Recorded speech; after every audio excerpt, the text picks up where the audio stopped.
what is it that makes a good idea for you? What is it that, like, is it Sure. the Yeah. idea on a napkin? Give us a little bit, because there's a lot of inventors that are out there listening. So you definitely help us. Absolutely.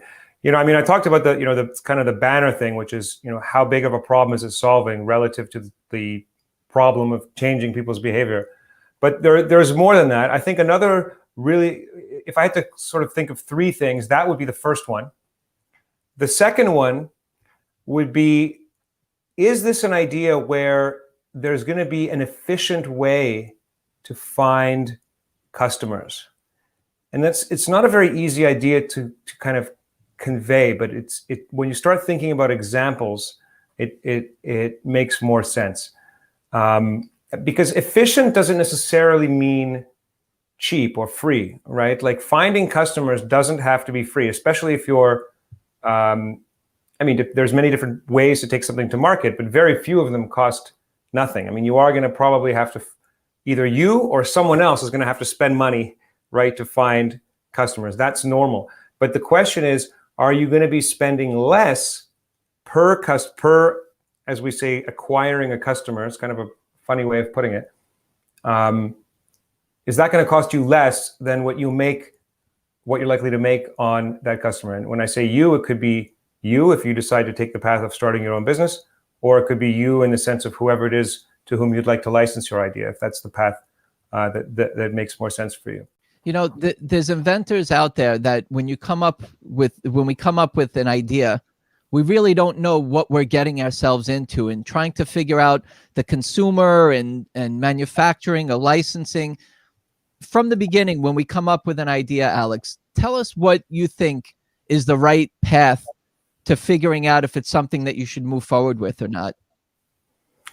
Well, Brian, I think one thing that not enough people do is find the right fit between, the idea that they want to run with, because everybody has ideas, right? I mean, let's just be, Yep. or at least I think they do. I've got to start somewhere. Yeah, I mean, I've had lots of ideas over the years, and some of them I don't even bother writing down because, and this is the point that I'm getting to here. It needs to be a good idea for you, or another way of looking at it, of putting it, is you have to be the right person for that idea, right? So if I have some wonderful idea for, I don't know, a new kind of car steering wheel, just off the top of my head. Well, I don't know anything about cars. I don't even like cars. I don't even like driving. Like, it just makes no sense. Like that, I'm not going to bother with that one, because it's just, if I go pitch that to an investor, they're going to say, well, okay, but why you? And I don't have a good answer to that. Now, there is an important caveat, though, which is that the you that gets to the finish line doesn't have to be just you personally. This is really important, right? You can put a team together that fills the gaps, right? But in order to do that, you have to have a really honest conversation with yourself and with if you have any co-founders, about strengths, but more importantly, what are your weaknesses? Because I guarantee you, somebody else will see those weaknesses, and so having filled those ahead of time makes a big difference. So you can take a product, an idea, and turn it into a full-scale business, and you might need some money. So we've heard angel investors, we've heard seed funding, venture capital. There's all these different types of things that are out there. So does an inventor with an idea on a napkin reach out to one of those venture groups or companies, or to try to figure out how to generate some cash to be able to make a prototype and get out there? That there's so many inventors that are looking for money. Mm-hmm. What do you think about that, Alex? I think it's usually a mistake to reach out to an investor with an idea on a napkin, unless you're doing it in a way that is just to kind of give them a heads up that, or getting their feedback with the understanding that you're going to come back and show it to them again in 6 months or in a year's time when it's ready, right? Mhm. Because then you have the power of being able to say, yeah, I said I was going to do something, and look, a year later I've done it, and here's where I am, right? And that can be powerful. Well, But here's where I am, and at what point do we go to an eight? Like, what's first, second, third, fourth there, and when sure. do we go to them? Well, I think if you're looking, there's an initial sort of threshold decision. I suppose you can always, it's not set in stone. You can change your mind, but there are kind of two paths that inventors tend to choose between if they're going to run with something, right? One being that they're going to build a business around it. And then, by the way, you don't have to be CEO if that's not your jam. That's okay. But again, you got to find the team to fill whatever the gaps are, right?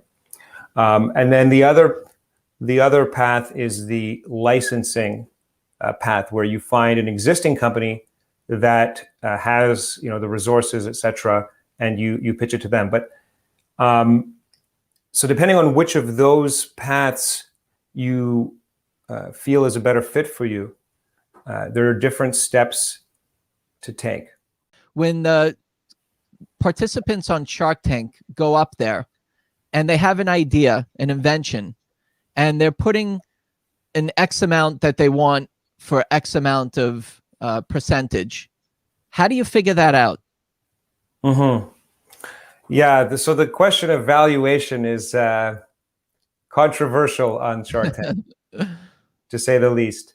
There are definitely different answers, for how different investors approach that. There is a theoretical sort of ivory tower answer that I won't bother getting into about how you're supposed to do it.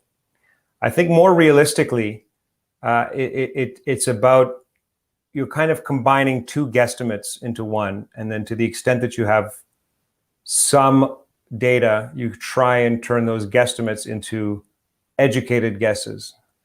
So the first of them is, roughly how much cash can this thing realistically generate at some point in the medium term, 5, 6, 7 years, or maybe 3, 4 years if you're lucky.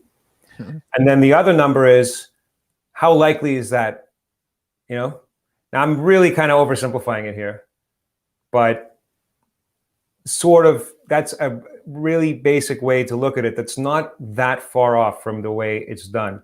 So you might say, okay, I think realistically, there's a 25% chance that this thing might generate a couple $1,000,000 a year, because I think that, we're going to sell 1 million widgets for $1 each in 2 markets, $1 million per market. That's 2 million. I don't know. That math doesn't even work, because what about your costs? But right. You get where I'm going with this, right?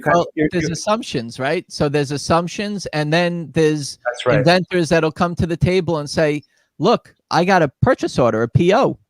So now you're validating. That affects that second number, right? The percentage likelihood. If you've got a PO in hand, now that 30% is like, 50% maybe, because you're already, if it's a good purchase order, and if it's a repeat order, even better, right? So the further along you are, the more your valuation obviously is going to be. But absolutely, yeah, and you could see why, right? Because if something's just an idea, the likelihood of it turning into something is almost zero, right? And but the good news is you don't need that much cash at the very beginning for most things. It's there's interesting. A lot of progress you can make before raising money. Yeah, it's interesting, Alex. There's so many inventors that say, I need to raise the money. I need money, right? And say, okay, I'm going to give you the money. Now you're going to start your own business. You're going to manufacture, distribute, handle all the promotions, all the returns, everything. Like, I don't think sometimes it's like, I'm giving you the money to go into business, but I don't want to do that. So what do you need the money for?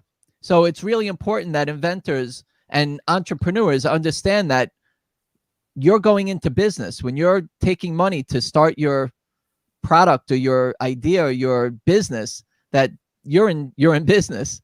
Or they end up considering to license. And licensing is finding a manufacturer that has similar products to yours and adding your product to their product line, and they would manufacture it, they would distribute it, and you would earn a royalty from it, right? That's So right. I'm just kind of sharing that information with everybody out there. Exactly right. Yeah, you're trying to use the resources, organization, distribution, manufacturing, expertise, engineering, all of that of an existing organization, not yours, instead of building it out. And you know, there are middle grounds between those two extremes, which sometimes get glossed over. It doesn't have to be. There are ways that fall short of a traditional licensing deal that allow you to leverage just some of the resources of a larger organization. But for most people, I think it's easier to think of it in terms of, yeah, are you going to build out this business, or are you going to basically sell your idea, right, to a larger entity?